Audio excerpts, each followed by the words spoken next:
Third part की starting होती है अब यहाँ से। Her first journey, what careful pains taking elaborate plans she had to make for it. तो इसमें दिया हुआ है कि उसकी पहली यात्रा थी बच्ची की, यानी उस वल्ली की। तो उसने कितने ज़्यादा केयरफुल या मुश्किल तरीके से, यहाँ पेन्स टेकिंग दिया हुआ, यानी कितने ज़्यादा मतलब मुश्किल तरीके से उसने एलेबोरेट यानी इस तरीके से पूरे डिटेल्ड प्लान बनाए थे। She had to make for it, इसी पहली यात्रा के लिए, क्योंकि इसकी पहली जर्नी थी। She had thriftily saved whatever stray coins came her way. उसने कितने ही थ्रिफ्टली का मतलब है बहुत ही ध्यानपूर्वक ध्यानपूर्वक बचाए थे वो सारे के सारे पैसे, यानी वो सारे कॉइन्स जो उसको मिला करते थे। ठीक है, वो उनको सेव करा करती थी क्योंकि अपनी इस फर्स्ट जर्नी के लिए।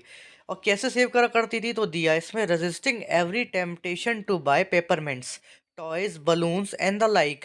कहते हैं कि रेजिस्टिंग मतलब खुद को रोकना। हर टेम्पटेशन, टेम्पटेशन होता है किसी चीज़ की तीव्र इच्छा। तो उसके जैसे बच्ची है वो, तो बच्चे को कोई पेपरमेंट यानी कोई टॉफ़ीज़ का ज़िक्र है, टॉयज़ माने खिलौने हो गए, बलून्स हो गए, और द लाइक, लाइक मतलब ऐसे जो और चीज़ें बच्चे खरीदते रहते हैं, उन चीज़ों को ना खरीदना और अपने पैसों को बचाना, ये बहुत ही मुश्किल काम था जो वली ने करके दिखाया। And finally she had saved a total of 60 पैसे। और इन मेहनत के बाद में वो अपनी 60 पैसे को सेव कर पाई थी। 60 किस लिए करे उसने सेव? 30 जाने के लिए और 30 लौटने के लिए। How difficult it had been, particularly that day at the village fair. कहते कितना मुश्किल होगा ये, और सबसे ज़्यादा तो उस दिन मुश्किल था जब वो गांव में मेला लगा और वो उस मेले में गई थी। But she had resolutely stifled a strong desire to ride the merry-go-round even though she had the money। even though she had the money जो लास्ट में लिखा है, इसका मतलब है जबकि उसके पास पैसे थे, उसके बावजूद उस बच्ची ने उस मेले में जो मैरी गो राउंड यानी झूला लगा हुआ था, उस झूले में वो नहीं बैठी, जबकि उसके मन में बहुत ही ज़्यादा तीव्र इच्छा हो रही थी। स्टिफल्ड का मतलब होता है किसी इच्छा को मतलब एक तरीके से दबा देना, और रिजोल्यूटली मतलब एकदम दृढ़तापूर्वक, ठीक है, एकदम डिटरमाइंड होकर के उसने अपनी वो स्ट्रॉन्ग डिज़ायर को दबा दिया। क्या डिज़ायर थी उसकी? झूला झूलने की, जबकि उसके पास पैसे भी थे क्योंकि वो पैसे इकट्ठा करना चाहती थी। After she had enough money saved her After she had enough money saved, her next problem was how to slip out of the house without her mother's knowledge। अब दूसरा मुश्किल काम ये था कि अगर उसके पास पैसे भी आ गए तो अपनी मम्मी को बताए बिना वो कैसे घर से निकल पाए और ऐसे कैसे लौट पाए कि उसकी मम्मी को पता भी ना चले। But she manage this without too much difficulty. कहते हैं कि इसने कर पाई वो बच्ची, लेकिन और इसमें ज़्यादा तकलीफ नहीं हुई इसे। Every day after lunch her mother would nap from 1 to 4।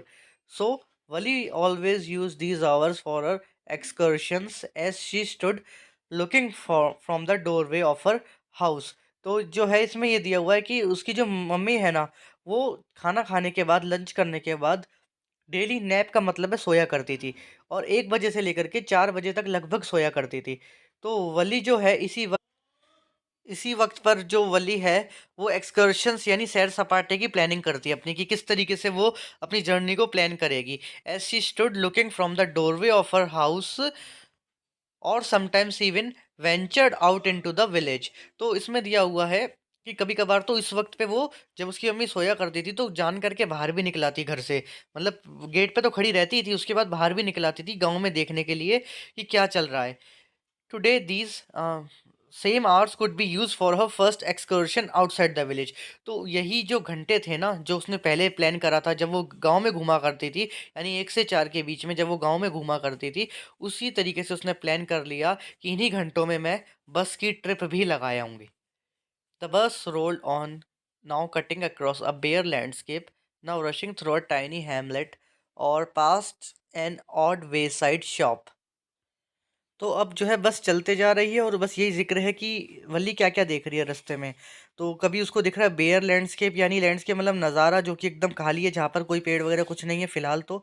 फिर थोड़ा आगे बढ़ती जा रही है, नाउ रशिंग मतलब बस चलते जा रही है, और अब कोई टाइनी हैमलेट का मतलब होता है कोई छोटा-मोटा गाँव आ गया है, या फिर past an odd wayside shop, या फिर कोई सड़क किनारे कोई ढाबा या कोई शॉप, उसको ये गुज़र के जा रही है bus. Sometimes the bus seemed on the point of gobbling up another vehicle. कहते हैं कि कभी-कभार तो ऐसा लगता है, कहते हैं कभी-कभार ऐसा लगता है जैसे कि वो जो बस है, वो किसी और व्हीकल को गॉबल कर जाएगी। गॉबल मतलब उससे टकरा जाएगी, या उससे, हाँ, यही दिया है, उससे टकरा जाएगी। गॉबलिंग का मतलब उससे टकरा जाएगी कोई व्हीकल जो बस की तरफ आ रहा होता है, that was coming towards them, और अ पेडेस्ट्रियन क्रॉसिंग द रोड। या कभी ऐसा लगता कि कोई जैसे यात्री, पेडेस्ट्रियन मतलब कोई पैदल चलने वाला बंदा, और उसको बस उड़ा देगी, तो ऐसा किसको लगता, वल्ली को लगा करता था।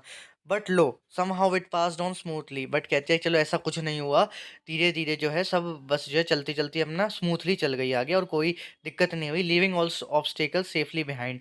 सब कुछ पीछे छोड़ के बस आगे बढ़ती गई। Trees came running towards them. जब बस चलती थी तो ऐसा लगता था जैसे पेड़ उनकी तरफ चलते हुए आ रहे हैं, जहाँ पे पेड़ का इलाका आता तो ऐसा लगता जैसे पेड़ उनकी तरफ चलते हुए आ रहे हैं। But then stopped as the bus reached them and simply stood there helpless for a moment by the side of the road before rushing away in the other direction. तो कभी कभार ऐसा होता था कि जैसे रास्ते का भी कोई गड़बड़ हो जाती, मतलब कंफ्यूज हो जाता अगर ड्राइवर, तो फिर वो रोक लेता उन्हीं पेड़ों के पास। मतलब पहले तो पेड़ चलते हुए दिखाई देते, फिर एकदम से वो रुक जाते क्योंकि खुद बस ही रुक गई है, और फिर वो हेल्पलेस वहीं पे खड़े रहते थोड़ी देर के लिए, जब तक कि ड्राइवर उस बस को दूसरे दिशा की तरफ ना मोड़ लेता। तो इसका कोई भी कारण हो सकता है, रास्ता का कोई हो सकता है, रास्ता अलग हो गया हो, या कोई भी रीज़न हो सकता है इसका। तो वहाँ पे वो बस हेल्पलेसली खड़ी रहती, फिर दूसरा रास्ता लिया जाता, दूसरी डायरेक्शन में बस को मोड़ा जाता। Suddenly Wali clapped her hands with Glee. एकदम से क्या हुआ, ग्ली मतलब खुशी का, मतलब एकदम सरप्राइज और खुशी से वली जो अपनी तालियां बजाने लग गई।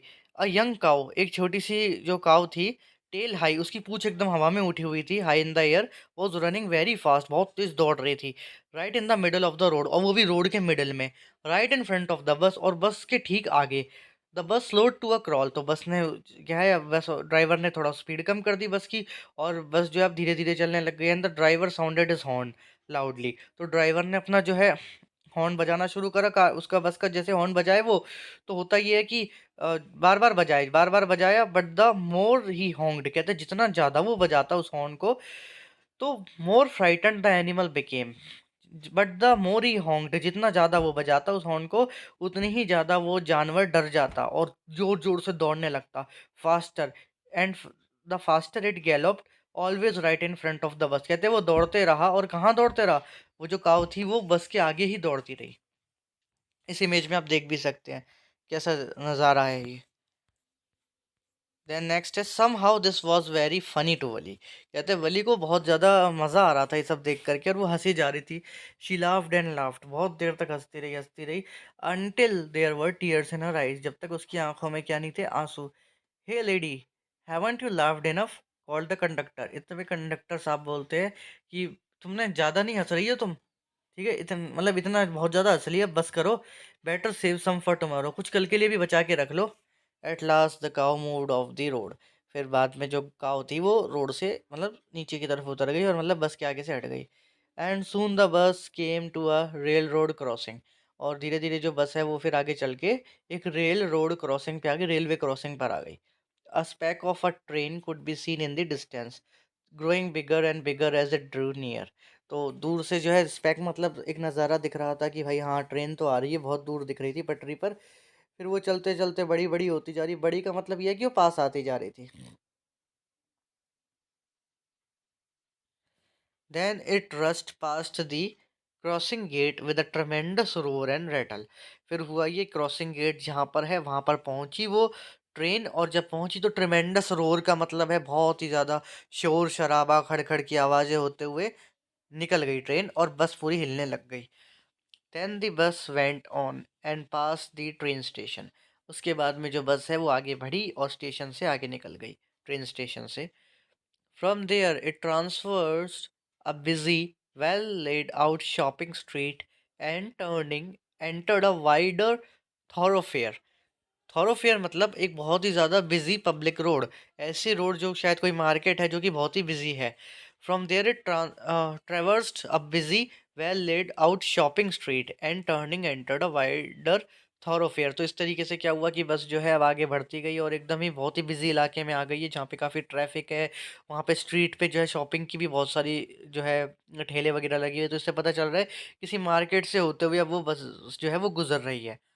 Such big bright looking such big bright looking shops, what glittering displays of clothes and other merchandise, such big crowds। तो बहुत ही ज़्यादा बड़े-बड़े और ब्राइट लुकिंग शॉप्स है, चमकदार शॉप्स है, बड़ी-बड़ी दुकानें हैं, चमकदार है एकदम, ग्लिटरिंग डिस्प्लेज़ है क्लोथ्स का, मतलब वहाँ पे कपड़े टाँग रखे हैं ना कपड़ों की शॉप से, तो सुंदर-सुंदर चमकदार कपड़े हैं वहाँ पर रंग-बिरंगे, एंड अदर मर्केंडाइज़, और भी कई चीज़ें हैं जो चीज़ें बेचने के लिए होती है, मर्केंडाइज़ है। और उसके बाद में है आपका, फिर इन सब मर्चेंडाइज़ के बाद में आता है, ये लिखा है इसमें कि what glittering displays of cloth and other merchandise, such big crowds, और भी बहुत ज़्यादा क्राउड है। Struck dumb with wonder, Valli gaped at everything. तो एकदम वो स्ट्रक डम्प का यूज़ करा जाता है जब व्यक्ति जो है एकदम भौचक्का रह जाए किसी आश्चर्य के कारण। तो वली गेप्ड एट एवरीथिंग, हर चीज़ को गौर-गौर से देख रही है। Then the bus stopped and everyone got off except Valli. फिर बस रुकी, यानी अब वो जो है अपनी मंज़िल पे बस पहुँच चुकी है, सबके सब उतर गए, लेकिन वली नहीं उतरी उस बस से। "Hey lady," said the conductor, "aren't you ready to get off? This is as far as your 30 पैसे टेक्स यू।" तो वो कहते हैं कि बच्ची, तुम नहीं उतरोगे क्या? ठीक है, ये उतनी दूर है जहाँ तक ये तुम्हारे 30 पैसे की टिकट है, मतलब तुम यहीं तक आ सकते हो, इसके आगे तुम जा नहीं सकती। No, Valli said, I am going back on the same bus. She took another 30 पैसे from her pocket and handed the coins to the conductor. तो वो बोलता है, वो बच्ची बोलती है कि नहीं, मैं तो है इसी बस में वापस जाऊंगी जहाँ से बस आई है, और ये लो तुम्हारे मुझे वापस लौटाने के 30 पैसे और 30 पैसे और। Why, is something the matter? तो वो पूछता है, अरे क्या हुआ, कोई प्रॉब्लम है क्या? तो वो रिप्लाई देती है, no nothing is the matter, I just felt like having a bus ride, that's all. कहते हैं, नहीं नहीं, ऐसा कुछ नहीं है, मेरा बस मन किया कि एक बस राइड, एक बस की यात्रा करी जाए। Don't you want to have a look at the sights now that you are here? तो वो कहता है कि क्या तुम नहीं चाहोगे कि यहाँ पे थोड़ा उतर करके इधर उधर देख लो, क्योंकि तुम अब यहाँ आ तो गई हो तो थोड़ा घूम लो। All by myself, oh I'd be much too afraid. तो वो बोलती है, नहीं नहीं, अपने आप, नहीं नहीं नहीं, मैं नहीं कर पाऊंगी ये सब, और मैं तो मतलब डर लग रहा है, ऐसा ही मैं नहीं कर पाऊंगी। Greatly amused by the girl's way of speaking, the conductor said, but you were not afraid to come in to the bus. वो कहता है कि चलो अच्छी बात है कि तुम्हें मतलब ऐसे डर लग रहा है, लेकिन एक बात तो समझ नहीं आ रही कि तुम फिर बस में अकेले आने में नहीं डरी? तो कहते हैं कि nothing to be afraid of about that, she answer. तो उसने जवाब दिया, नहीं, इसमें कोई डरने की बात नहीं है कि बस में अगर मैं जा रही हूँ तो इसमें कोई डरने की बात नहीं है। Well then why not go to that stall over there and have something to drink. तो वो कहता है कि जो वहाँ पे स्टॉल है, उस स्टॉल पे जाके कुछ अपने पीने के लिए ले आओ। Nothing to be afraid of about that either. कहता है कि डरने की कोई बात नहीं है, वहाँ जाओ, जा करके वो ले आओ। तो कहती है, oh no, I couldn't do that. वो कहती है कि नहीं नहीं, ऐसा नहीं कर सकती मैं। Well then let me bring you a cold drink. तो फिर वो कहता है कि मैं तुम्हारे लिए कोल्ड ड्रिंक ले आता हूँ। कंडक्टर बोलता है कि चलो मैं ले आता हूँ तुम्हारे लिए। No, I don't have enough money, just give me my ticket, that's all. वो कहती है, नहीं नहीं, मेरे पास बिल्कुल पैसे नहीं है इसके अलावा, तो मुझे जो है मेरा टिकट वापस दे दो, that's all. It will be my treat and not cost you anything. तो वो कहता है कंडक्टर, ये मेरी तरफ से मान लो तुम, और तुम्हें 1 रुपया भी नहीं लगेगा तुम्हारा। तो वो कहती है, नहीं नहीं, शी सेड फर्मली। तो रिप्लाई दे दिया उसने कि भाई नो नो, यानी नहीं, कोई चीज़ की ज़रूरत नहीं है। फर्मली यानी एकदम कठोर होकर बोला है, प्लीज़ नो, और फिर लास्ट में भी बोला है कि please no. The conductor shrugged and they waited until it was time for the bus to begin the return journey.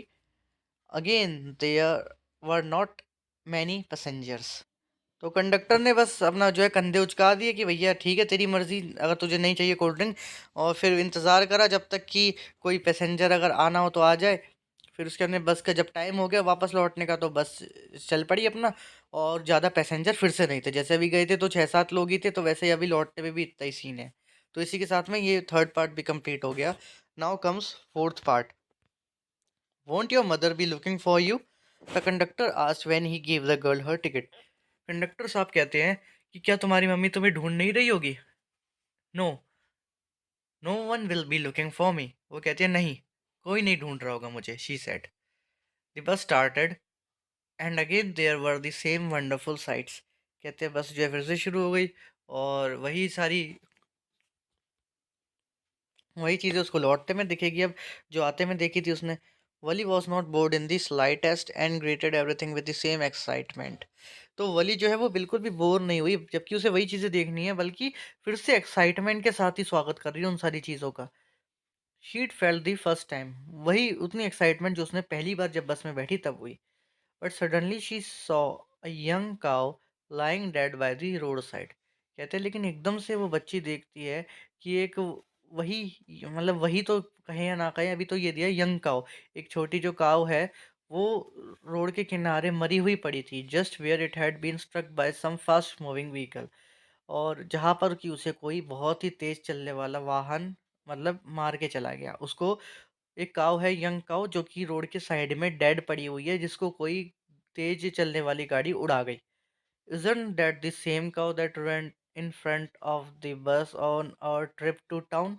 She asked the conductor. तो उसने कंडक्टर से पूछा, क्या ये वही काऊ नहीं है जो जब हम जा रहे थे शहर की तरफ तो हमारी बस के आगे दौड़ रही थी? The conductor nodded and she was overcome with sadness. तो कंडक्टर साहब ने अपना सर हिला दिया, यानी हाँ के रूप में जवाब दिया कि वही जो है वही सेम आपकी वही काऊ है जो पहले दौड़ रही थी हमारे आगे। The conductor nodded, she was overcome with sadness. कहते हैं कि वो बच्ची अब बहुत ज़्यादा उदास हो गई है। What had been a lovable beautiful creature just a little while ago had now suddenly lost its charm and its life and looked so horrible। तो वो बच्ची जो है ऐसा सोच रही कि कैसे एक लवेबल ब्यूटीफुल क्रिएचर जो इतना प्यारा था, सुंदर था, जीव, ठीक है, वो जो कि अभी थोड़ी देर पहले तो बहुत ही ज़्यादा जिसमें चाम था, चाम का मतलब है एकदम एक्साइटमेंट टाइप्स, अब वो एकदम मरा हुआ पड़ा हुआ है जिस पे लाइफ नहीं है। तो ये बड़े ही डरावना है। So horrible, so frightening as it lay there, legs spread a fixed stare in its lifeless eyes, blood all over। तो यहाँ पे दिया स्प्रेडेजल्ड का मतलब है स्प्रेड आउट, तो उसके जो पैर है वो दोनों तरफ स्प्रेड आउट है। और एक fixed stare in its lifeless eyes, उसकी आंखें खुली हुई है जिसमें कि फिक्स्ड स्टेयर है क्योंकि अब आंखें थोड़ी हिलेंगी। और उसका जो खून है वो हर जगह बिखरा हुआ है। तो कितना ज़्यादा डरावना और भयानक सीन उस बच्ची ने देखा है। The bus moved on, the memory of the dead cow haunted her, dampening her enthusiasm. Dampening का मतलब है एकदम ठंडा पड़ जाना या फिर बेकार कर देना। तो जोश एकदम ठंडा पड़ गया था अब उसका। बस चलती जा रही थी और वही जोश उसका ठंडा किसने किया? उसी याद ने। मरी हुई जो काऊ है उसका जो दृश्य था वो उसको बच्ची को परेशान कर रहा था। वो जो पिक्चर थी उसके दिमाग में छप चुकी थी, haunted her. She no longer wanted to look out the window. अब वो बच्ची जो है खिड़की के बाहर नहीं देखना चाहती। She sat thus glued to her seat until the bus reached her village at 3:40। 3:40, 3:40 पर, 3:40 पर जब तक कि वो बस जो है अपने उसके गांव पे ना पहुंच गई, तब तक जो है वो बच्ची अपनी सीट पर ही बैठी रही। और फिर 3:40 पे जब वो बस गांव पे पहुंची, शी स्टूड अप, उसके बाद वो खड़ी हुई अपनी सीट से एंड स्ट्रेच हर सेल्फ, थोड़ा सा खींचा खुद को, अकड़ जाता है शरीर इसलिए। Then she turn to the conductor and said, conductor के पास गई और कहती है, well sir, I hope to see you again. Sir, उम्मीद करते हैं कि आपसे फिर से मुलाकात होगी। Okay madam, he answered her smiling. तो वो उसने ओके मैडम कहा और स्माइल करते हुए देखा। Whenever you feel like a bus ride, come and join us and don't forget to bring your fare। तो कंडक्टर ये भी कहता है कि जब भी आपका मन करे तो बस अपना भाड़ा ले आना और आ जाना हमारे पास, बस राइड की फिर से इच्छा हो तो। She laughed and jumped down from the bus। वो हंसी और जब बस से नीचे उतर गई। Then away she went running straight for home। फिर उसके बाद में वो चली गई, सीधे अपने घर की तरफ दौड़ी। When she entered her house, she found her mother awake and talking to one of Wally's aunt। तो वो देखती है जब घर पहुंचती है तो कि जो उसकी मम्मी है वो तो जाग गई है और वो किसी वली की किसी आंटी वगैरह यानी पड़ोसन से अपनी बात कर रही है। The one from the south street, और वो जो आंटी है साउथ स्ट्रीट पर रहती है। This aunt was a real chatterbox, never closing her mouth once she started talking. तो उसका ज़िक्र करा गया आंटी का कि वो जो आंट है वो एक रियल चैटर बॉक्स है, यानी बोलती रहती है और बहुत ज़्यादा बातूनी है, टॉकेटिव है। Never closing her mouth once she started talking, एक बार बात करना शुरू करे तो फिर चुप्पी नहीं होती। And where have you been, said her aunt when Valli came in. तो वो पूछती है, उसकी जो आंटी है, जैसी वो वली आती है तो पूछती है, अरे कहाँ गई हुई थी तुम? She spoke very casually not expecting a reply. तो उसने बहुत ही आराम से बात करी, मतलब कैजुअली बस यूं ही पूछा जैसे हम किसी से पूछ लेते हैं, बेटा कहाँ गए हुए थे। तो नॉट एक्सपेक्टिंग अ रिप्लाई, और उसने ये उम्मीद करी थी कि वली जवाब नहीं देगी। So Valli just smiled and her mother and aunt went on with their conversation. तो बस ऐसे ही बीच में पूछ लेते हैं ना कि बेटा कहाँ गए हुए थे, और फिर चाहे बच्चा जवाब दे चाहे ना दे, फिर वो अपनी बात में वापस लग गई। तो जो वली की मम्मी है और वो आंटी है, दोनों आपस में बातें करने लग गई। Yes you are right, her mother said. तो उसकी मम्मी कहती है हाँ तुम सही हो। So many things our midst and in the world outside, how can we possibly know about everything, and even when we do know about something we often can't understand it completely, can we. तो वो उसकी जो mother है वो कुछ इस type की बातें कर रही हैं आंटी से कि बहुत सी चीज़ें हैं जो कि चलती रहती है हमारे दिमागों में और इधर-उधर हमारे आस-पास या फिर इस पूरी दुनिया में बाहर, और हम हर चीज़ के बारे में थोड़ी जान पाएँगे। एंड वी कैन वी और अगर जान भी लेंगे तो हम उस चीज़ को शायद समझ ना पाएँ। क्या हम समझ पाएँगे? ओह येस ब्रीथेड है वली। तो वली जो है ब्रीथ करते हुए कहती है हाँ, हाँ कर लेंगे। व्हाट? Asked her mother. इतने में मम्मी बोलती है कि क्या? क्या बोली? व्हाट्स दैट यू से? तुमने क्या बोला? Oh! Said Valli, I was just agreeing with what you said about things happening without our knowledge. तो वली बोलते हैं नहीं, नहीं मैं तो बस ऐसे ही बोली कि जो जो भी चीज़ें हमारी नॉलेज के बिना होती है ना, तो मैं आपके साथ एग्री कर रही थी कि हाँ, आप सही कह रहे हो। Just a chit of a girl she is, said her aunt. तो आंटी जो है वो ये कहती है, तो वो यही बोलना चाहती है आंटी की छोटी-सी तो बच्ची है ये, said her aunt, and yet look how she pokes her nose into a conversation just as though she were a grown lady. तो वो ये कहना चाहते हैं कि इस तरीके से बीच में घुस गई है वल्ली, तो हम दोनों की बातचीत के बीच में, जैसे कि कोई ग्रोन अप लेडी हो। ग्रोन अप लेडी मतलब कि उम्र में जो ज़्यादा बड़ी हो, एक बड़ी लेडी की तरह ये तो हमारे बीच में बोल रही है। Valli smile to herself, Valli जो है बस हंसने लग गई। ठीक है, she didn't want them to understand their smile, her smile. तो वली जो है हंसने लग गई, और वो है ना नहीं चाहती थी कि उसकी आंटी या फिर उसकी मम्मी जो है उसकी स्माइल का राज जान पाए, क्योंकि एक तो कंडक्टर ने भी उसको मैडम कहा था, यानी जो उम्र में बड़ी हो, तो इस तरीके से कंडक्टर ने ट्रीट करा था, तो उसको वो ये बात याद आ गई, तो उसको इसलिए स्माइल आ रही है। दूसरी बात वो इसलिए भी हंस रही है क्योंकि वली जो है वो बाहर भी हो आई और किसी को पता भी नहीं चला कि वो एक बस राइड करके आई है, ये बात किसी को पता भी नहीं चला। But then there was not much chance of that was there. But अब आगे हमसे बस पूछा गया कि क्या फिर से वो ऐसा कर पाएगी, अगर अगर ऐसा कोई चांस है तो क्या होगा। तो बस इसी के साथ में चैप्टर यहाँ पे एंड होता है, और बहुत ही बढ़िया चैप्टर था। अगर आपको ये वीडियो पसंद आई हो तो इसको लाइक कर दो, चैनल को सब्सक्राइब कर लें।